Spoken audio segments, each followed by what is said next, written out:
En la hora de la verdad, el invitado del día. Presenta Colsubsidio, con todo lo que te mereces.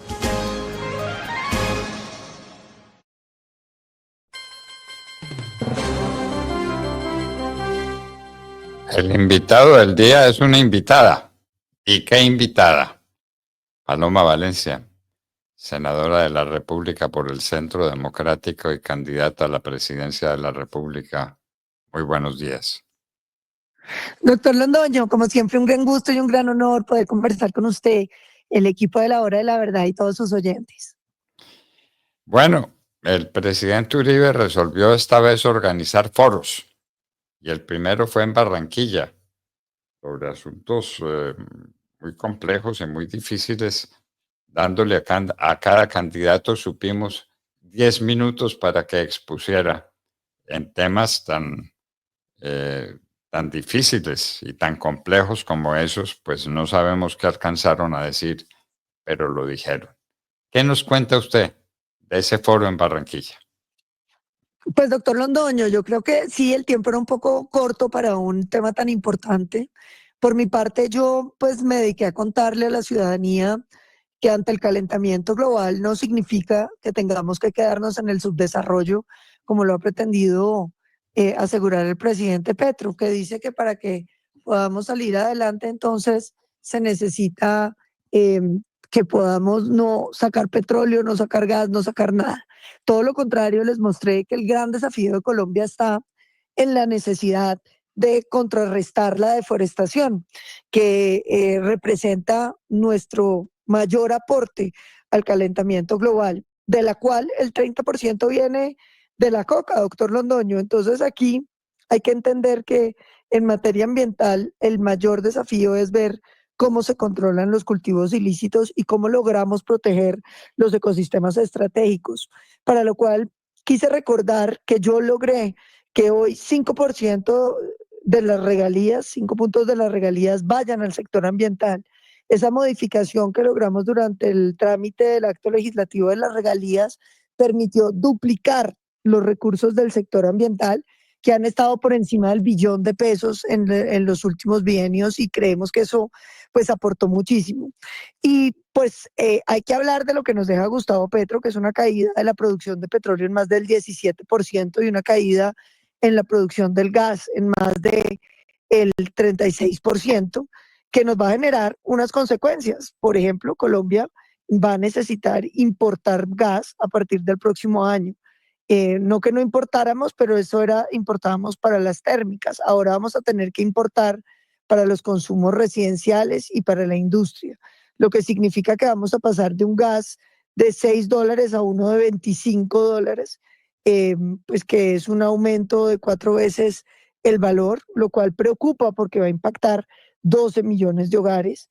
Y por supuesto, el problema grandísimo de esa decisión es que para volver a recuperar eso, desde que se firma un contrato hasta que tenemos el primer barril comercial, tienen que pasar 6 años. De manera que Colombia va a tener un bache bien significativo, que es especialmente grave en materia del gas, porque el gas, es el combustible de la transición energética, contamina menos que todos los demás y es lo que el mundo va a seguir usando en el mediano y el largo plazo. Entre otras cosas, doctor Londoño, porque suprimir los hidrocarburos no es posible.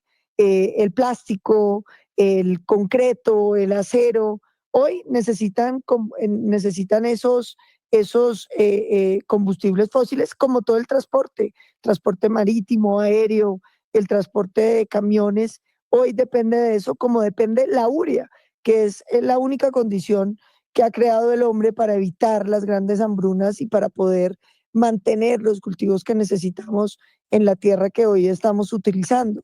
Entonces, pues también hablamos de las dificultades tan grandes que tenemos con las consultas previas. Hablando, por ejemplo, de Uchua, de cómo un proyecto que llevaba 20 años andando lo para un juez, que porque hay una comunidad a la que no se le hizo consulta previa, y luego pues uno se pone a pensar qué le va a pasar a ese proyecto que necesita un gasoducto, que necesita 116 consultas previas, doctor Londoño. Entonces, aquí en el país tenemos un problema porque incluso las energías alternativas están varadas. Hoy tenemos un problema gigantesco de trámites y consultas que gastan entre 6 y 10 años, 70% en trámites, y por supuesto también hace falta financiación que despegue estos proyectos que pueden ser fundamentales, porque yo le quiero decir, doctor Londoño, que yo veo ahí una oportunidad enorme para Latinoamérica. A partir del 2025, el 2030, ya los compromisos de Kioto y de París que hicieron los países desarrollados van a tener que implementarse, lo que significa que van a tener que empezar a usar energías alternativas. En especial, yo creo que hay una oportunidad gigantesca en hidrógeno verde. El hidrógeno verde, doctor Londoño, es ese hidrógeno que se puede hacer, pero con energías limpias. Por ejemplo, si Colombia se aplicara en hacer nuevas mega hidroeléctricas, como por ejemplo en el Micay o en el Patía, que podemos hacerlas, podíamos tener esa energía barata para hacer electrólisis del agua. Y en la electrólisis obtendríamos el hidrógeno, que mezclado con otras cosas puede producir el amoníaco que se espera sea el combustible para todo el sector marítimo, que de aquí al 2030 estará 70% migrado a amoníaco. Entonces Colombia podría ser una potencia en la producción de ese amoníaco. Podríamos ser una potencia en muchas cosas, ¿no? Y vamos a tener el problema inminente del gas natural del que usted nos habla. Empezaremos a importarlo cuando usted dice que para el año entrante, ¿no será ya en este mes de diciembre cuando empecemos la importación?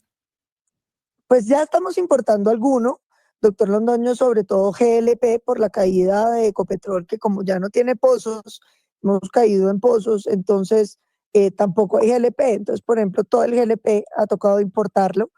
Y las estimaciones dicen que el gas licuado, pues vamos a tener que traerlo, dicen ya seguramente este año y el próximo. Ya de hecho se están haciendo adecuaciones en varios puertos por parte del sector privado, pensando en que la situación del gas realmente va a entrar en una crisis en el país y ya varias empresas privadas están haciendo esfuerzos para poder garantizar el suministro de gas que va a requerir Colombia. La demanda empieza a apretarse muchísimo y se va a ir apretando cada vez más. Y mientras no tomemos decisiones, como les decía, de cuando tome la decisión a cuando se produzca, van a haber pasado más de 6 años. ¿Cómo le parece? Bueno, apasionante, apasionante lo que usted nos dice. Lástima que no tuviera sino 10 minutos. ¿Cómo estuvo el auditorio? ¿Nutrido, concurrido, entusiasta? ¿Cómo? Mucha gente, doctor Londoño, mucha gente quedó por fuera también, que fue muy molesta la gente porque pues fueron muchos y no lograron entrar realmente al salón. No era del tamaño que se esperaba, había unas 750 personas, pero creo que faltó espacio para la gente que quería entrar. En la nota positiva, mucha gente joven asistiendo al foro. Bueno, y no mencionaron el tema gravísimo de Ecopetrol. Ecopetrol perdiendo utilidades, Ecopetrol demeritando su valor. Eso no es un tema capital para este tema, porque todo lo que usted nos dice, pues necesita un ejecutor, necesitamos una gran empresa. Y Ecopetrol está a la deriva, Claro, ¿o no? Ecopetrol está a la deriva porque es que está con este señor Roa, que realmente no ha hecho una buena gestión, todo lo contrario, también mostramos cómo los gastos de funcionamiento de Ecopetrol han subido en más de 20% y el barril de producción de Ecopetrol, doctor Londoño, qué vergüenza, en su época más cara, es decir, lejos de ganar eficiencia la estamos perdiendo.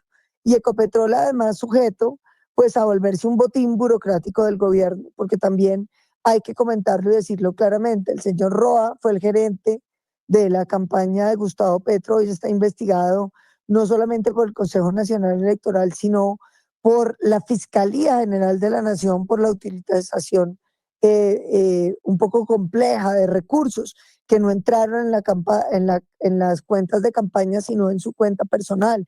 Y a eso súmele, doctor Londoño, el problema gravísimo, gravísimo que teníamos a propósito de lo que acaba de salir en varios medios de comunicación, que ya es una noticia reiterativa, y es que Roa está utilizando a Ecopetrol para pagar deudas de campaña.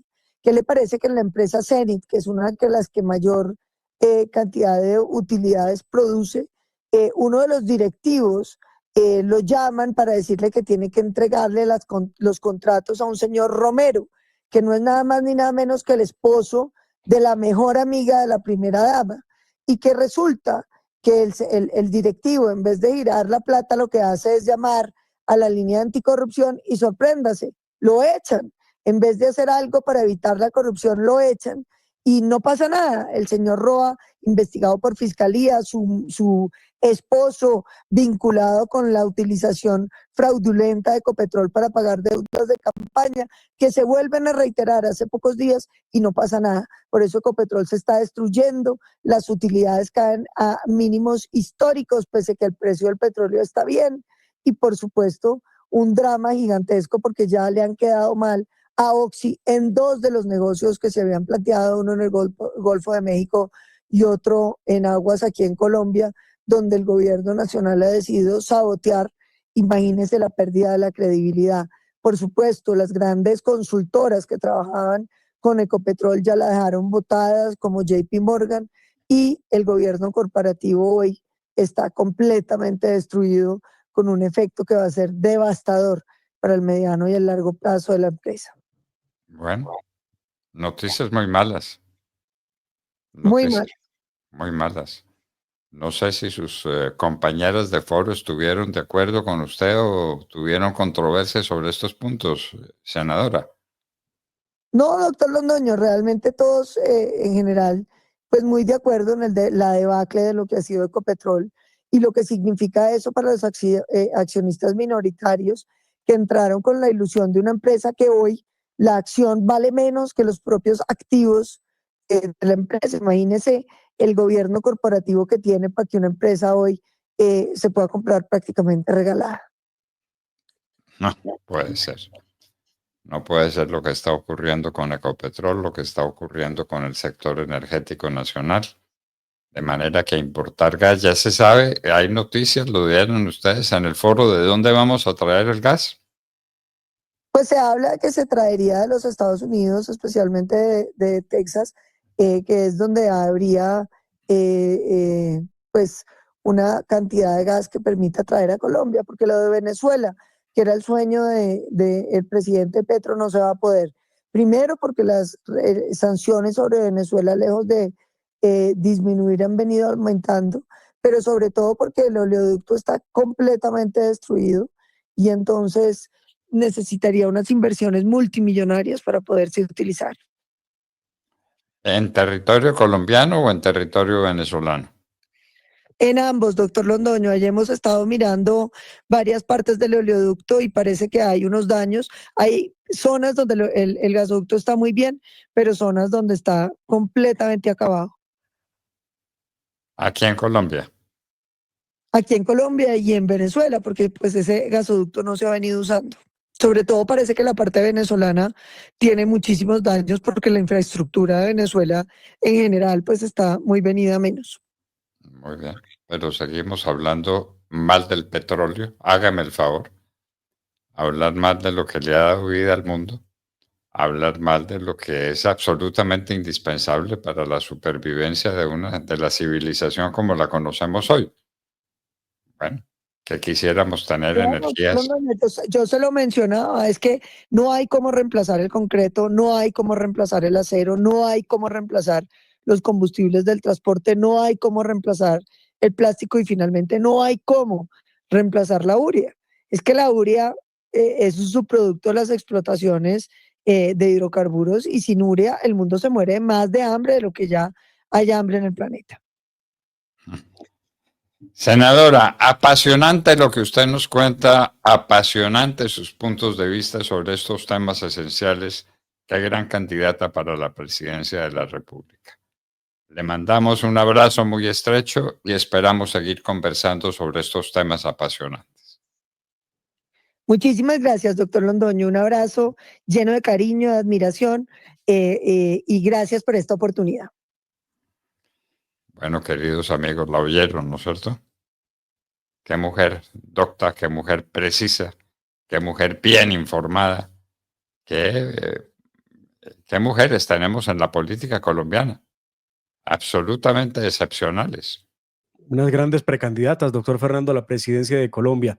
Y ojo con lo que denuncia la senadora Paloma del tema CENID, cómo direccionan entonces los contratos para pagar favores políticos en la compañía más importante de Colombia. Realmente escandaloso, pero pues de esto no dice una sola palabra la fiscal del gobierno y mucho menos Gustavo Petro, que se lo pasa inventando golpes de Estado. Bueno, y ahora que vamos a tener cambio en la Procuraduría menos, ¿no? No. Silencio, silencio absoluto. Pero hay que prestarle atención a eso. ¿Cuánto dinero y viene lo mal que va la compañía por cuenta de los manejos que le ha dado Ricardo Roa? Ricardo Roa, que está sub judice, por supuesto, por haber sido gerente de la campaña de Gustavo Petro. No solamente en el Consejo Nacional Electoral, sino que ya lo tiene sub judice la Fiscalía General de la Nación, ¿no? Claro, tiene que estar ahí, claro, doctor Fernando, porque el tipo penal existe, que es el de violación de topes electorales. Es el mismo camino que le supuso al que fuera gerente de la campaña de Juan Manuel Santos en la reelección, que terminó pues pagando los años de cárcel precisamente por el ingreso de dineros que no estaban aprobados por la ley, el caso de Odebrecht y el caso de violación de topes electorales. Bueno, y no es porque queramos hacer el chisme sentimental, sino porque es del caso hablar de este tema. El compañero, ¿cómo se llama? Compañero, Sí, sí, novio, sí, es que, el compañero sentimental de Ricardo Roa, sí. ¿ese en qué anda? Pues sabíamos que tenía unos contraticos con el Estado hasta que le abrieron investigaciones también, porque mientras se decía que tenía los contratos, el hombre estaba de paseo en cualquier playa de Colombia o del mundo mostrando las fotografías de cómo le iba a la playa y no cumplía con los contratos. Pero además se dice que está muy cercano a algunos negocios, por supuesto, que ha adelantado el presidente de Ecopetrol. Recuerde que hay alguna mención respecto a la compra del famoso apartamento que lo terminó adquiriendo por la mitad del valor de lo que realmente cuesta, cerca de 1.800 millones de pesos, cuando realmente debía costar más de 4.000 millones de pesos. Bueno, pero parece que va a ser también un candidato para importar productos desde Texas, en los Estados Unidos. ¿No es así? Claro, donde Ecopetrol tiene negocios con algunas de las empresas más importantes en la extracción de hidrocarburos, especialmente de gas. Así que sería de Texas y lo traeríamos en GLP, que es la forma en cómo se puede transportar el combustible, para que en las refinerías de Cartagena y la de Barranca se pueda hacer la regasificación. ¿Estará en capacidad el sistema colombiano de esa regasificación? Muy buena pregunta, que ya veremos cuál es el resultado. Lo que ha dicho Naturgas, doctor Fernando, es que a partir del 1 de diciembre, Colombia empieza a enfrentar el déficit del 12% de la demanda de gas natural en el país. Así que desde ese momento tendremos que ver cómo llega el gas a Colombia y cuánto nos va a subir la factura del gas. Recuerdo que algunas proyecciones de los expertos de Bancolombia habían dicho que esa reajuste en la factura sería entre el 25 y el 30%. Así que prepare su bolsillo porque el gobierno del cambio lo va a poner a pagar un gas más caro porque no permitió que se explorara y explotara en Colombia.